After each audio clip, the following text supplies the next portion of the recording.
Olá, somos estudantes da Faculdade de Medicina, Ciências Médicas de Minas Gerais e hoje iremos apresentar nosso trabalho sobre uma doença genética rara, a osteogênese imperfeita. Mas antes disso, faremos uma breve explicação sobre alguns conceitos relacionados a essa doença. Primeiro, o que é uma doença genética? É uma doença causada por uma alteração no DNA ou em um de seus genes que pode ser hereditária, ou seja, transmitida de geração para geração. Segundo, geralmente essas doenças estão relacionadas a mutações, isso é, mudanças ocorridas em determinados genes. Terceiro, os genes são uma parte do DNA que contém informações que codificam proteínas, as quais irão desempenhar funções do nosso organismo. No caso da osteogênese imperfeita, o gene afetado pela doença são os colágenos 1A1 ou colágeno 1A2, os quais codificam a síntese da proteína colágeno tipo 1. Esse colágeno tem sua formação a partir de uma proteína precursora, o procolágeno tipo 1, o qual possui uma parte chamada proalfa-1, codificadas no cromossomo 17, e uma parte proalfa-2, codificadas no cromossomo 7. A complexidade dessa via de síntese do colágeno por esses dois precursores cria muitas oportunidades para erros que podem causar a doença. O colágeno tipo 1 é a proteína estrutural mais importante na constituição de ossos, peles e outros tecidos conjuntivos, sendo responsável principalmente por proporcionar resistência e elasticidade a esses órgãos. Isso indica que a osteogênese imperfeita afeta não somente os ossos, mas todos os tecidos que são dependentes de colágeno. Desse modo, a osteogênese imperfeita, também conhecida como doença dos ossos de vidro, é uma doença que afeta o tecido conjuntivo por provocar uma falha no colágeno, o que resulta numa estrutura óssea extremamente frágil, sujeita a fraturas contínuas, inclusive durante o período gestacional. As pessoas que possuem essa doença possuem três características marcantes: baixa estatura, a esclera azulada e o rosto triangular.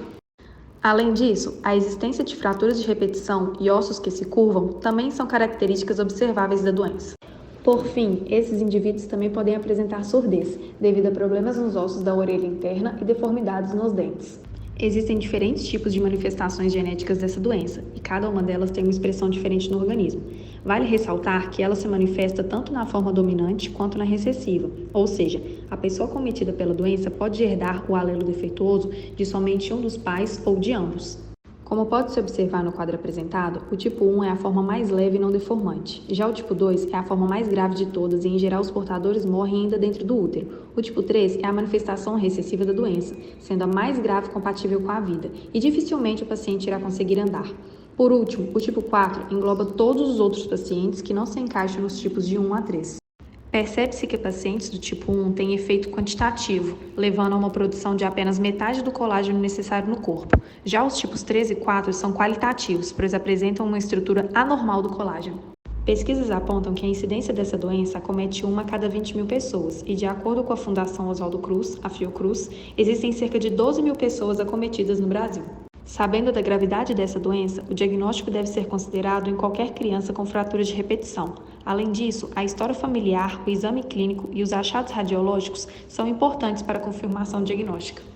Por não haver cura, o tratamento da osteogênese imperfeita durante muito tempo limitou-se às intervenções conservadoras, com reduzida atividade física e possíveis correções cirúrgicas das deformidades. Entretanto, os procedimentos cirúrgicos nesses pacientes eram complicados devido à fragilidade intrínseca dos ossos. O uso recente de medicamentos contendo bifosfonatos em sua composição vem auxiliando na qualidade de vida dos pacientes que portam a doença, otimizando as possibilidades de tratamento cirúrgico significativamente. Em relação às questões terapêuticas e ortopédicas, existem três áreas de atuação possíveis, sendo elas a hidroterapia, com medidas de prevenção para a redução do número de fraturas, o uso de gessados para o tratamento das fraturas e as novas abordagens cirúrgicas para a correção das deformidades, com a utilização de diversas técnicas e diferentes tipos de matérias de implantes para estabilização esquelética. Por fim, vale ressaltar que a reabilitação dos portadores de osteogênese imperfeita deve ser determinada conforme as necessidades de cada paciente, pois essas diferem de pessoa para pessoa. Assim, é fundamental o envolvimento de uma equipe multidisciplinar para que tal intervenção ocorra de forma progressiva, visando promover a integração física e social dos atendidos. Curiosidades. O Dia Internacional de Conscientização e Apoio aos Pacientes com Osteogênese Imperfeita é o dia 6 de maio. Ademais, vocês conhecem a trilogia de filmes Corpo Fechado? Pois então, o personagem principal do filme Vidro, interpretado por Samuel L. Jackson, possui osteogênese imperfeita. Gostaram do vídeo? Espero que sim! Para mais informações, consultem o site da Associação Nacional de Osteogênese Imperfeita. Até mais!